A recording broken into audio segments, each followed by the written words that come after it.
Assalamualaikum warahmatullahi wabarakatuh.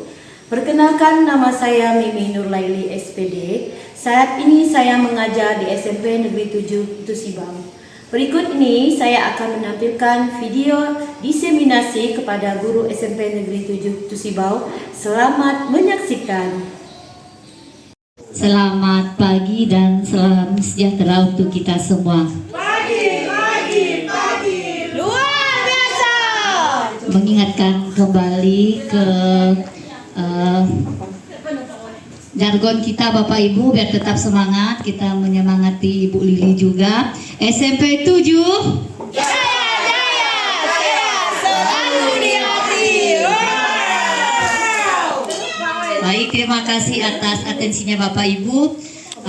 Pada pagi hari ini langsung saja pada hari Jumat 10 Oktober seperti yang telah diberitahukan sebelumnya di grup bahwa pada hari ini kita akan mengikuti kegiatan diseminasi penyebaran informasi dari Ibu Mimi Nurlaili selaku calon Pasda ya, fasilitator daerah Bu Lili ini, calon fasilitator daerah BK tahun 2025.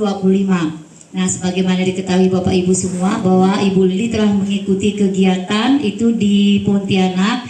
Pada hari ini beliau akan melakukan diseminasi atau penyebaran informasi terkait apa yang telah beliau dapatkan, dan diharapkan nanti informasi yang telah beliau sampaikan itu kita bisa pakai, bisa kita terapkan di sekolah kita ya. Jadi Bu Lili selamat melakukan kegiatan, Bapak Ibu semuanya selamat mengikuti kegiatan, semoga kegiatan berjalan lancar dan memberikan berdampak baik terhadap sekolah, terhadap Bu Lili sendiri, dan lebih luas lagi terhadap kinerja sekolah kita SMP Negeri 7 tercinta. Terima kasih atas perhatiannya. Saya akhiri, wabillahi taufiq wal hidayah. Assalamualaikum warahmatullahi wabarakatuh. Selamat siang. Assalamualaikum warahmatullahi wabarakatuh.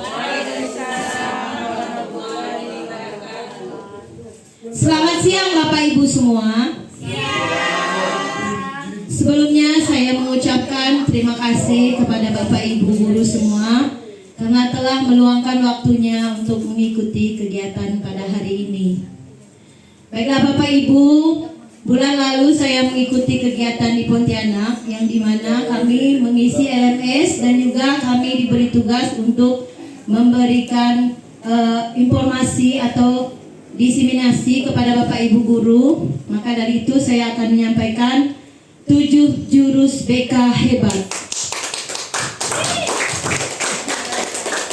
Adapun tujuan dari 7 jurus BK hebat ini adalah untuk meningkatkan kompetensi guru dalam pembinaan karakter positif dan pengembangan diri murid secara menyeluruh, menjadikan sekolah sebagai lingkungan aman, nyaman, dan menggembirakan, serta membekali guru agar mampu mendeteksi masalah murid secara dini dan mendampingi dengan pendekatan yang tepat. Bapak Ibu, siswa kita ini selain memerlukan pengetahuan, tentunya siswa kita memerlukan bimbingan.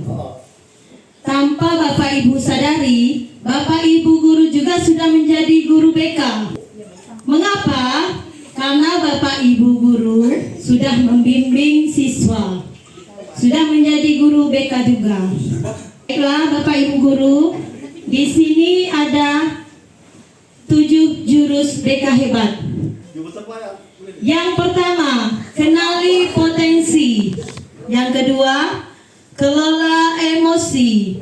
Yang ketiga, tumbuhkan resiliensi. Yang keempat, jaga konsistensi. Yang kelima, jalin koneksi. Yang keenam, bangun kolaborasi. Dan yang ketujuh, menjaga situasi. Baiklah, langsung saja Bapak Ibu. Yang pertama, jurus kenali potensi. Kenali potensi di sini adalah untuk membantu murid mengidentifikasi dan mengembangkan potensi diri mereka, baik dari segi akademik maupun non-akademik. Tentu saja kita ya Bapak Ibu sebagai guru tentunya kita harus bisa mengidentifikasi dan mengembangkan potensi diri. Biasanya kita menggunakan asesmen ya Bapak Ibu. Kalau di BK, kami sebagai guru BK biasanya membagikan asesmen itu bakat minat siswa. Mereka mengisinya di kertas atau di link. Tapi mungkin Bapak Ibu guru juga yang guru mapel juga ada ya asesmen awal. Ada ya. Selanjutnya Bapak Ibu, di sini ada 3 gaya belajar. Yang pertama gaya belajar visual. Yang kedua gaya belajar auditori dan yang ketiga gaya belajar kinestetik. Ini biasa gaya belajar yang ada pada siswa kita. Yang pertama gaya belajar visual, lebih mudah mengingat informasi dalam bentuk gambar, grafik, warna atau tulisan. Dia senang membaca dan mencatat. Tertarik pada tampilan visual seperti diagram, mind map, video, ilustrasi atau slide presentasi.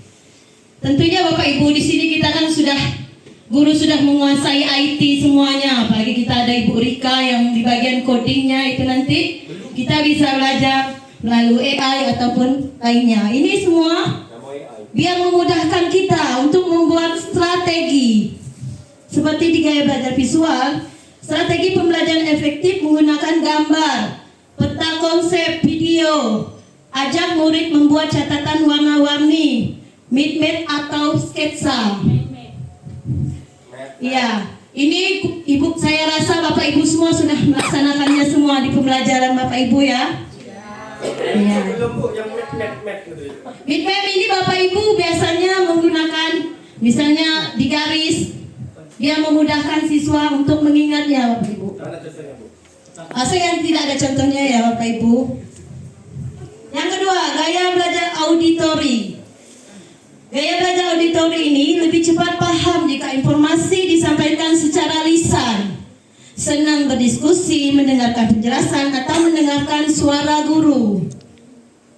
Seperti lagu, cerita atau percakapan. Strategi pembelajaran efektif menggunakan diskusi, tanya jawab, rekam suara atau lagu edukatif. Ini gaya belajar siswa. Yang ketiga, ini gaya belajar kinestetik.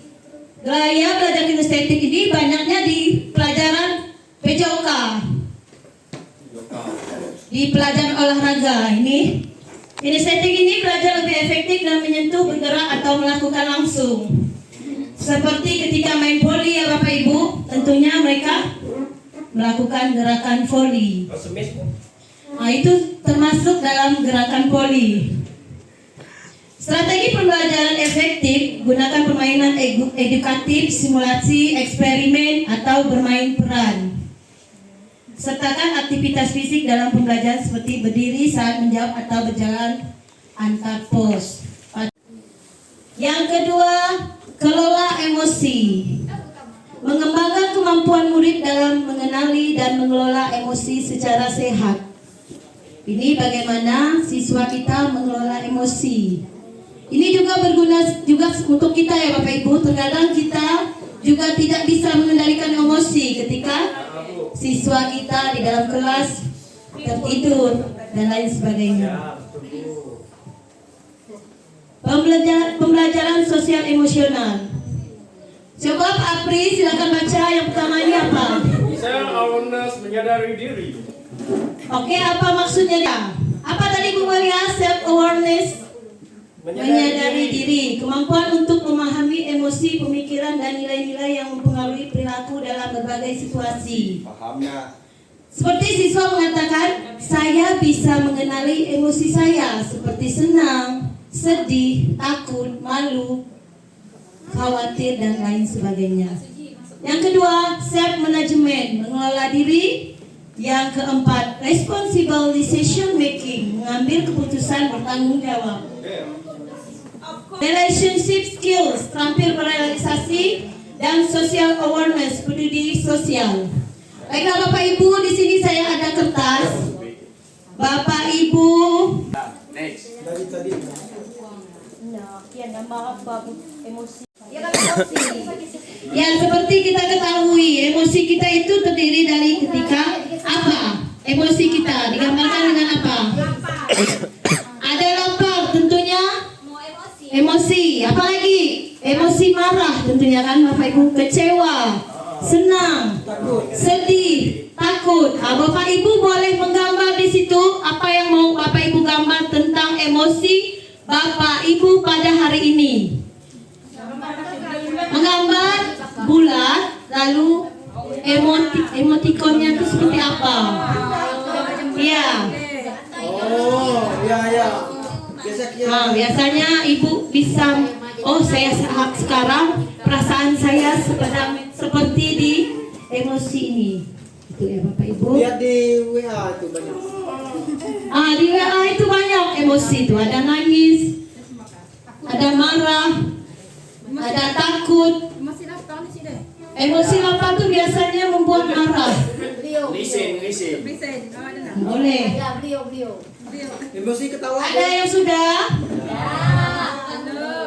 Namanya aktivitas. Kalau di BK ARKA tuh Bapak Ibu. Di sini ada aktivitas peserta didik yang dimana siswa itu harus aktif. Jadi di sini saya juga memberikan kepada Bapak Ibu biar Bapak Ibu bisa mengekspresikan emosi Bapak Ibu pada hari ini.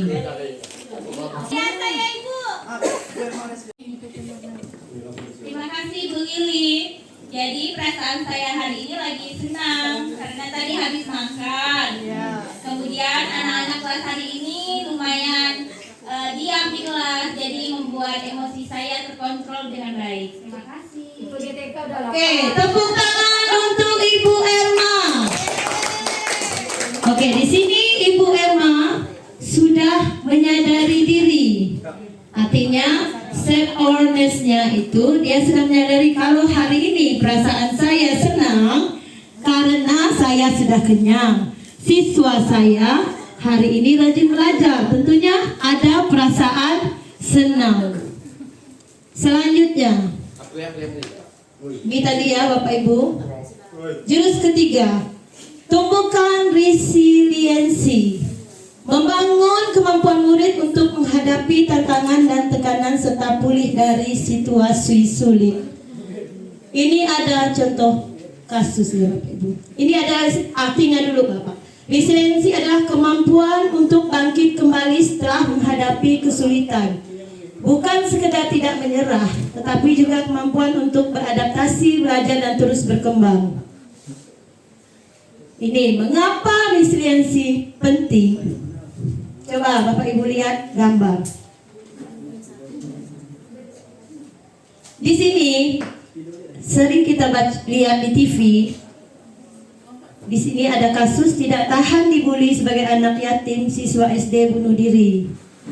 Sering diejek tidak punya ayah, anak SD di Banyuwangi tewas gantung diri. Tentunya Bapak Ibu ini sangat miris sekali. Ini bisa terjadi kepada siswa. Apalagi usia siswa kita masih rentan ya Bapak Ibu. Itulah pentingnya resiliensi ini, di mana siswa kita butuh juga bimbingan. Kenapa? Tugas kita sebagai guru membantu murid menerima dan bangkit dari kegagalan. Tentunya ketika kita melihat siswa kita di dalam kelas ya Bapak Ibu, ketika kita sedang mengajar, melihat anak yang tadinya ceria, tiba-tiba murung, sedih, tentunya kita sebagai guru tidak boleh memandang sebelah mata. Tentunya harus kita tanya. Selanjutnya, jurus keempat, jaga konsistensi, membantu murid untuk tetap fokus pada tujuan, mempertahankan perilaku positif dan menghindari tindakan impulsif. Tindakan impulsif ini adalah tindakan yang tidak memikirkan sebab akibatnya. Biasanya siswa itu mengambil keputusan tanpa memikirkan sebab dan akibat. Bagaimana kebiasaan terbentuk? Di sini ada clue, ada graving, reward, respon. Ketika kita melakukan kebiasaan, tentunya ada petunjuk, ada awal, ada clue. Tentunya juga ada gairah. Kalau clue ini seperti kita melihat jam dinding, ketika sudah jam 7 pagi atau jam Misalnya jam sholat, tentunya kita ketika alarm berbunyi, tentunya kita bangun ya Bapak Ibu. Adanya gairah, gairah adalah kemauan atau dorongan. Adanya reward atau ganjaran, dan juga respon. Jurus kelima, jalin koneksi, membangun hubungan positif dan sportif antara murid, guru, dan orang tua serta lingkungan sekolah secara keseluruhan. Nah, ini wajib ya bagi kita di sekolah itu harus saling jalin koneksi. Kita tidak bisa kerja sendiri Bapak Ibu. Saya juga sebagai guru BK perlu juga menjalin koneksi dengan Bapak Ibu guru maupun orang tua. Keterampilan mendengar aktif. Biasanya ketika siswa berbicara, kita ada keterampilan membuka percakapan, keterampilan bercanda, keterampilan merespon, keterampilan merefleksi, dan keterampilan menyimpulkan. Ini juga kami sebagai guru BK harus bisa ini Bapak Ibu, keterampilan mendengarkan aktif. Ketika siswa berbicara, kami harus mendengarkan.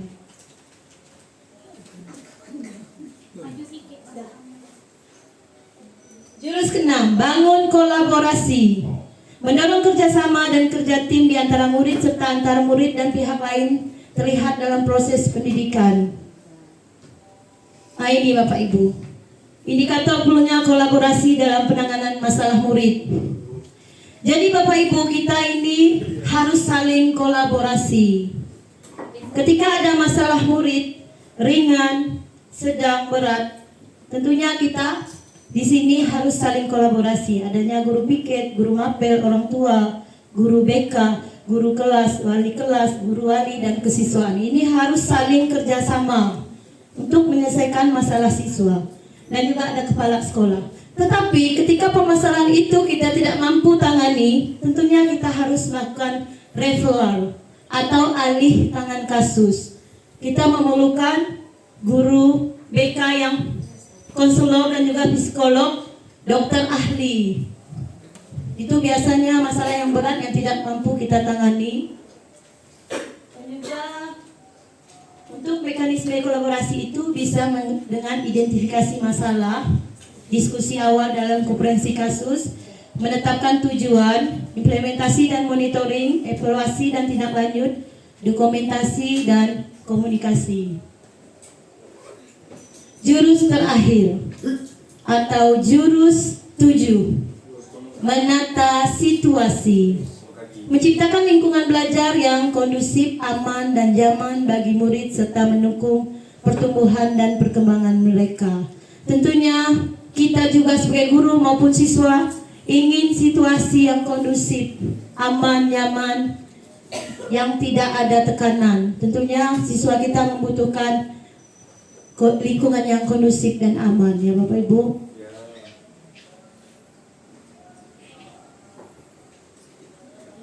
Aspek pendidikan yang aman merupakan perwujudan lingkungan belajar yang bebas dari kekerasan fisik, psikis, perundungan, seksual, diskriminasi, dan intoleransi. Aspek pendidikan yang nyaman adalah lingkungan belajar yang kondusif bagi pertumbuhan emosi dan sosial murid dengan dukungan guru yang empati, mendukung rasa aman, lingkungan bersih dan nyaman. Pendidikan yang menggembirakan menyediakan ruang bagi murid untuk bermain, berkarya, serta mengembangkan bakat dan minatnya, sekaligus mendukung pertumbuhan sosial emosional mereka.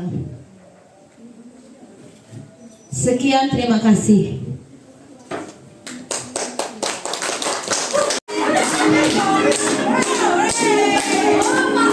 Murid mandiri dan kuat, tumbuh di lingkungan sehat, bersama guru yang hebat, penuh cinta dan bersahabat, mendidik dengan tulus, gunakan 7 jurus, kenali potensi, kelola emosi, tumbuhkan resiliensi, jaga konsistensi dan jalin koneksi, membangun kolaborasi dan menata situasi.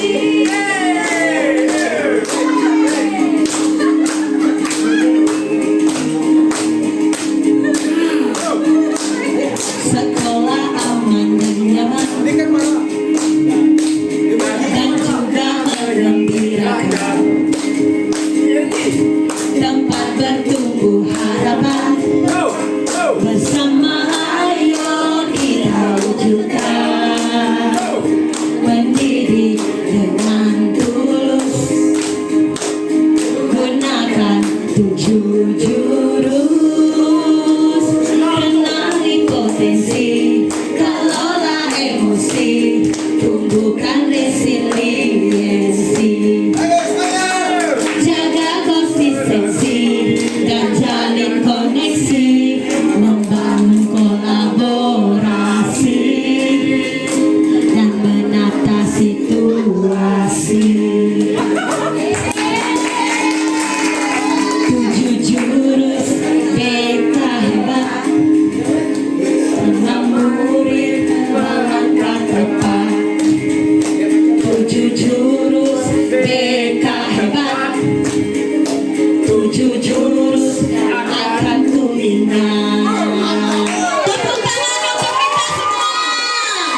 Oke, terima kasih Bapak Ibu. Assalamualaikum warahmatullahi wabarakatuh. Ini mengenai jurus mengendalikan emosi tadi ya Bu Lili ya. Bagaimana cara kita untuk mengendalikan emosi? Contoh saya ini sebagai wali kelas, saya kurang bisa untuk mengendalikan emosi, seperti emosi kecewa, marah. Iya, saya ujung-ujungnya pasti menangis, gitu kan?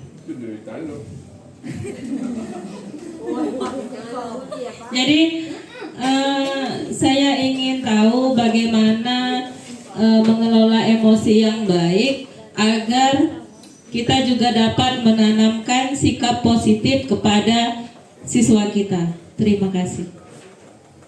Oke, terima kasih Ibu Rika. Mengenai mengendalikan emosi, kita pasti sebagai manusia itu tidak sempurna ya Bapak Ibu. Pasti kita ada rasa tidak bisa mengendalikan emosi. Apalagi siswa kita yang ya Allah. Ya. Yang hari ini kita bilang tidak boleh begitu, nanti besoknya lagi dia mengulanginya. Tentu saja kita sebagai guru, sebagai pendidik itu Bapak Ibu dituntut untuk bisa sabar. Memang kata-kata sabar itu susah, tetapi kalau bukan kita yang sabar, siapa lagi Bapak Ibu? Saya pernah, apalagi saya pernah ya mendampingi Ibu Rika, yang kita berdua sering dengan orang tua ya Bu Rika. Ketika orang tua menangis, Bu, saya juga sudah pernah memberitahu dia Bu, tapi anak saya ini tidak mau diberitahu. Tetapi Bapak Ibu, tentunya kita sebagai seorang guru dituntut harus menjadi seorang yang profesional. Kalau kita tidak peduli dengan siswa kita, siapa lagi? Tentunya untuk mengendalikan emosi Bapak Ibu, kita harus tarik nafas dan berpikir positive thinking. Kalau Bapak Ibu emosi mengendalikan Bapak Ibu, tentunya bisa terjadi hal yang tidak kita inginkan Bapak Ibu. Itulah maka di sini ada istilah kendali emosi. Jangan sampai emosi mengendalikan kita. Tentunya sebagai kita orang Islam, tentunya istighfar. Ketika kita menghadapi permasalahan yang membuat kita sangat marah, tentunya kita istighfar. Ya. Dan lagi Bapak Ibu, kita harus positive thinking, memikirkan ketika saya memukul anak itu, apa yang akan terjadi. Pastinya kita sebagai guru, kita yang tetap kena. Tetap ditanya, apa Ibu mukul? Memang tidak bisa berbicara yang baik. Mungkin itu saja dari saya. Mohon maaf jika ada kekurangan. Gimana Bu Rika? Ada yang mau menambahkan? Ada lagi pertanyaan? Sudah jelas semuanya? Oke, terima kasih Bapak Ibu semua. Saya akhiri, wabillahi taufiq wal hidayah. Wassalamualaikum warahmatullahi wabarakatuh.